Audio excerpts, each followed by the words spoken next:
حلو جدا جدا، بيقشر البشره وبيخليها نضره ولمعه.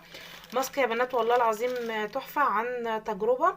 الماسك دوت هتقشري بيه بشرتك، يعني هتفضلي كده بعد ما تعمليه هتفركي بيه بشرتك حلو جدا. وبعد كده هتسيبيه شويه، يعني يعني انت اول حاجه هتعمليه كمقشر.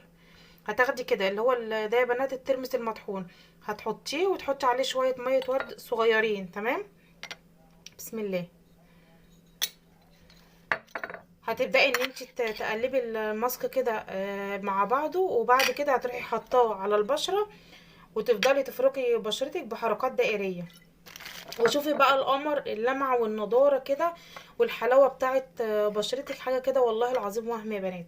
هتفضلي بقى تقلبي كده كويس الماسك. بس انا عشان ماسكه الموبايل بايد وبصور بايد، انا اسفه، ماسكه الموبايل بايد وبعمل الوصفه بايد.